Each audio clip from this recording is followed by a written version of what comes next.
Hello guys, welcome back to my channel. Today we have a video talking about a bunch of wintertime makeup, and I'm just doing a little bit of reviews on different things that I've tried recently. So we have quite a bit to talk about and a ton of lip products to go through, so we'll just get right into it. I've actually been loving like a satin matte or just like a soft matte skin, just a soft powdered finish. However, I feel like this is always something that I struggle with come the cold months. I think the soft matte skin, it just looks so good with fall and winter makeup, but my skin will progressively look more crispy and dry throughout the day depending on the base products that I'm wearing, and it also just starts to feel really tight and crumbly, and I have issues with makeup kind of like crumbling on areas of my face or just like my dry patches being visible. So these two prep steps are amazing. They're both from MAC and they're different, so I pair them with different products. But the Studio Radiance Primer, I love how this leaves my skin looking like actually bouncy and plush, and it has a slight gripping effect to it. So it's not as intense as the one from e.l.f. or the one from Milk. It's a little bit softer of a grip, but I still like how this really helps with longevity, and especially if I'm wearing something that's like satin or matte, it just helps make that product not look as dry or crumbly on my skin. So today I did pair this one with the foundation from Lancome, so we'll go into that, but this is a really great prep step. I think it's also incredible for kind of disguising any visible dry patches on the skin, because you can really kind of like push this into your skin, and it's just incredible how bouncy it will actually make your skin look. Now the other one's a little bit newer. It's the Hyper Real Serumizer from MAC. I am obsessed with this. I can use it so many different ways. I really like using it with stick products because it makes stick product application so much easier, so I paired it with the Fenty one for the demo. But I think that this will just kind of give your skin this really nice slip to it. So when you're applying your makeup, it just glides over the skin so nicely, but it doesn't leave behind any like residue or tackiness. And I think this also makes a phenomenal mixing medium. I've been mixing it in with foundations where I want to kind of cut the coverage, kind of shear it out, just make it look a little bit more, you know, less full on and a little bit more natural. So I use it for that as well. And I just, again, like really like the way this makes my skin look. I wouldn't say it's necessarily like a dewy or moisturized look, but it kind of gives you that really visible plumpness that I think just, again, like just makes the makeup go on so much nicer and look so much nicer underneath makeup. But again, I have like a lot to say about it. I really also think this is a great mixing medium for foundations or even like cream products or liquid products that are a little bit too intense. Using this to kind of cut the intensity of those products, it's so nice. This has been on rotation for me recently. So this is the Lancome Care and Glow Foundation. I think the coverage on this is immaculate. You can really build it up to get full coverage, but I think it's also really pretty just sheared out and kind of a little bit more natural. I think for some skin types this could potentially look a little bit more glowy, but because I have dry skin, even if I am prepping with moisturizing products, you can see this is really setting down on my skin to more of a satin finish. I love the way it looks, light coverage, just nice, natural every day. But I also like how you can really build this up and get really nice, flawless coverage. And again, as long as I prep correctly, you can still see a little bit of life in the complexion and it doesn't look completely mattified. But this is so nice when you want something that's going to work for you day to day, and you can kind of wear it a bunch of different ways and still get that really, you know, nice soft satin skin for the colder months. Now the other one is from Fenty. This is the Fenty Blur and Smooth Tint Stick. It's part of the Eavesdrop line, and I am so impressed with this. It is a skin tint, but it's obviously a stick, so it does not have as much coverage as your typical stick foundation. It's very sheer. Still has the ability to be kind of built up. Underneath this, I have the MAC Serum Primer in that demo, and you can see the way it just glides over my skin. The first time I tried this, without kind of like prepping enough, I felt like it just wasn't looking as nice, but I could see the potential in the product, so I'm really glad I took some time to kind of play around with it. As long as you have something that's moisturizing or slightly oily underneath of this when you're applying it, it will go on so beautiful, so flawless. I think the longevity on it is also really great because it has more of that satin finish, so it doesn't like wear down as quick as other like creamy glossy stick products do.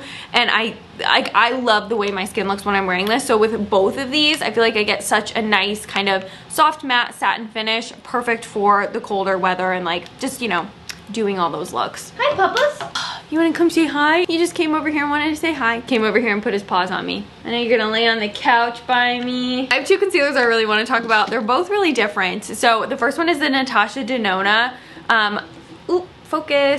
Natasha Denona High Glam Concealer. I have this in the shade YN6. So I do want to be completely honest with you. I do also want to mention this really quick. I like the applicator on it, but the first few times I had been using this, I hated it. Hated it, could not get it to work for me. I tried so many times. I felt like it was difficult to blend out. The coverage was way too intense. I couldn't find my rhythm with it. It was really hard to use. But I'm so glad I took pause and kind of took the time to figure out how to use it and get it to work for me, because it is so beautiful. So it's an intensified pigmentation. Honestly, like the tiniest bit goes the longest way. And it does have more of like a serum-like consistency to the formula. However, I think it does not perform well with any type of tool. No blending tool at all. It just kind of muddies up the product and makes it slide everywhere. It makes it hard to control. What I like to do is apply really thin layers and only use my fingers to really blend and push this into the skin on the spots that I want it. The coverage is still crazy, so really just tiny amounts of product kind of building it up, but you get such a gorgeous, flawless effect under the eyes. And I also really like how this sets down to kind of more of a flexible finish. So I feel like you don't have to use powder with it, which I love, because it's not like radiant at all on me. It just kind of looks very skin-like and soft, and it's gorgeous. And the stay power, because the pigmentation is so intense, it lasts a really long time. So I love that. However, for days where I really want like a nice moisturizing concealer, you cannot take the Kosas Revealer Concealer out of my rotation. It's just so good, and I use it so frequently. I swear to you, I will sometimes even just wear this on my entire face as my foundation. That is what I did today. So I just take 3 different shades. I use one shade for kind of adding coverage all over the skin, one shade is my brightening shade, and then one shade is my concealing shade for hiding hyperpigmentation and just like problem areas on my skin. But every time I use this, I feel like it looks so good. It does have a little bit more of that radiant, glowy set down, but it powders really nicely as well. And what I like about that is it feels really comfortable when I'm wearing it. So I kind of get the best of both worlds with the Kosas one as well. However, you do need to powder it if you want to kind of get, you know, just like that soft, glowy, like lightly powdered look on the face. But overall, really great. Needs powder. Doesn't always need powder. And also I know we don't always buy into like skincare with makeup. However, with the Kosas one, I do actually find it to be calming. Like if I have irritation or agitation on my skin, the Kosas one never has like any stinging or discomfort like you can sometimes get from base products when your skin's a little bit more agitated. So I do feel like the Kosas one also like legit calms my skin down and really helps with redness. I also wanted to mention a couple bronzers that I think are really great for that soft satin set on the skin. This one's probably going to surprise you because it is a cream. This is the Chanel cream bronzer. This one specifically is in the shade 395. This is a cream bronzer, but I do not find it to be nearly as glowy or balmy on the skin as other cream bronzers. It does have a luminous pearl to it as well, which perhaps you can kind of catch on just a tad in the pot, but it doesn't really like reflect a ton of light. So you can see, and when you blend it out, it has more of a cream to powder finish. You see what I'm saying? Like it's definitely really nice and sheer, but the formula is really ideal for the colder months if you don't want to be wearing like a completely dewy base and you still want to be able to kind of have that soft bronze on the skin. So I think this is really nice. It smells really good too. I love the Chanel bronzer, but it just has a really nice, lovely formula for these months when you want like a little something, a little color, a little glow to the skin, but you don't want it to be like full-blown dewy. Again, my skin type's up more on the dry side, so for me, it truly sets down to that cream to powder formula and I love it. But if you want to stick to a like powder traditional bronzer, the Pat McGrath ones are so good, and I've actually lightened up my bronzer shade with these. So this is the one that I love the most. It's the shade Nude Honey. I mean, that looks so light. Like I would typically never go for a bronzer this shade, but when this is just like lightly buffed all over my skin, it adds color, it adds glow. It gives me a little bit of sun-kissed. I have a fuzz on my face. It gives me a little bit of that sun-kissed glow that I love so much without looking like you know, like too tan for the winter. So I love this. I think this is such a stunning color. And then the other one that I really like is slightly darker, so I use this one more for adding dimension. This one's in the shade Desert Glow. So there they are side by side. Super similar, but this one definitely creates more of a contoured look on my face. And then this one just is really great for warming up the skin tone and adding a little bit more depth. I mean, the Pat McGrath bronzer is so good. Like I have this just basically buffed all over my face to kind of like add some really noticeable warmth to my complexion. And I think it always looks really nice and like airbrushed. It also has some blurring effect on the center of my face where I have a little bit of visible pores, and there is a slight amount of sheen to these, but it is not something that I think really picks up on the skin. It's super subtle, so I don't think they emphasize texture or anything. And we have to talk about the Hourglass palettes. So obviously the palette that you choose is going to be dependent mostly on your skin tone and what's going to work the best for you. However, I think also because the Hourglass palettes are so sheer in terms of the way that they're used and being like finishing products or finishing powders, I'm sorry, or just like to add dimension to the skin, I think you still for the most part could also go based on the palettes and the tones that you like the best. However, I will say if you strictly want to go based on the one that I think, if you have a similar skin tone to me, that you'll get the most use out of, I'm gonna say it's the Snake palette. Definitely gonna add more visible color to a complexion that's medium and deeper, like more of the tan skin tones. And then I do think that the Jellyfish palette is also probably the one I would recommend the most for like lighter skin tones. However, I love the Jellyfish palette as well, and I use that.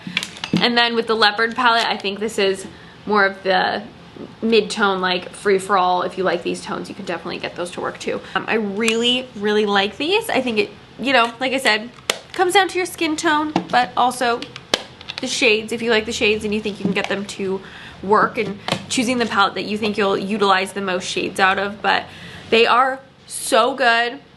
I'll have to do a couple more videos swatching and like showing you guys all of these, because I think that they're just absolutely phenomenal, like really beautiful products. I feel like winter eyeshadow vibes this year are definitely very Sugar Plum Fairy, kind of like a crystalline glitter on the eyes, and just like really soft, whimsical looking shadow looks. That's what I'm the most inspired by, and I see a lot of that being part of the trend. And just kind of like easy, soft, sheer, glittery washes of color on the eye for the winter. So I think one of my favorite looks in general is just taking like a shadow base. This one's from Fenty. It's a shadow stick. It's in the shade Not All Men. Perfect, really nice matte shadow base to use, but then really getting that like wet glitter look by topping it with Space Cowboy from Urban Decay. This is a classic. This is something that I think everyone should have in their collection. It's seasonless, but it really is a transformative shadow topper, or a single shadow, but just something that really transforms whatever you put it on top of. And I think this on top of just a really soft base color that's similar to your skin tone, it really achieves that just kind of like wet crystal looking eye that everybody's doing right now. So I love that. The Fenty shadow sticks, by the way, I did want to mention I have 3 of them now. I think they're all really great. So Not All Men, copped that, and then Candy Wrapper, and all of these look good with Space Cowboy on top. This is like a classic look. Can I also just say how exciting it is for, I feel like one of the first times this season where glazy, glossy, like sheer tinted lips are also carrying over into the winter time. I feel like usually we see so much like matte lip around fall and winter, and I'm loving all the glazy tinted lip oils and glosses and like sheer lipsticks that have been launched. So I do want to start off with the ones from YSL. They came out with a bunch that are, I believe they call them like the new nudes. So these are the YSL, the Rouge Volupte Shines. So there were a couple new shades of, I think it was the Rouge Volupte Shine and then the Rouge Volupte Candy Glaze, because there were a lot of really great sheer brown tones, which obviously, or just, they don't even have to be brown, but just easier to wear colors that aren't as full on for the winter time. They all sit down on the lips like this. Really nice, gorgeous, and glossy. And I feel like the YSL ones also, they're just easy to wear because they're not fully opaque. So I love these because you can really put them on without a mirror, and they just have that really beautiful soft glazed finish on the skin. And then Milani also came out with a ton of fall winter shades in the Fruit Fetish lip oils. These again are one of my favorite lip oils. I've talked about these before. Let me show you what these look like. But there's the Milani ones, really nice soft tint on the lips. And I do think that the Milani lip oils are really comfortable. They are a unique formula. They're not as oily as you would think, like some other lip oils. Like, they have enough of a substantial set down on the lips to where they don't drip and they don't feel sticky like a gloss either, but you still get some really great slip from them. And I love these tint colors. Like, it's just so exciting when somebody comes out with a whole launch that is, you know, very wearable and appropriate for every day. So I love those ones. And then the last product I want to talk about is really something that I'm super excited about, the Nabla Beyond Jelly Sheer Lipsticks. I mean, look at the finish of them. They're so gorgeous. Okay, so that is everything I wanted to mention for today's video. I'm going to list and link everything in the description box down below for you, and let me know some other videos that you really want to see coming up in the near future. I want to, you know, come back and start making YouTube videos regularly again, but I want this to be like somewhat collaborative, you know, like I want to know like some stuff that you guys want to see. I feel like tutorials on YouTube are kind of not the vibe anymore. I feel like nobody watches tutorials anymore. So I'd love to know like some other types of beauty content that you guys are interested in seeing in long form style. I would love to get your read on that. So be sure to leave some comments down below. And honestly guys, like if you just leave comments and talk to me, it helps me out so much more than you know, because like I said, like in the past when I make videos and then I don't really like hear anything back, it's like I feel like I'm not talking to anybody, and I miss you guys and I miss making YouTube videos. So that's all I wanted to say for today's video. I will see you in my next one. Please be sure to come follow me on my other socials. I'll have those in the description box as well, and I will see you in my next video. Thank you so much for watching this one. Bye.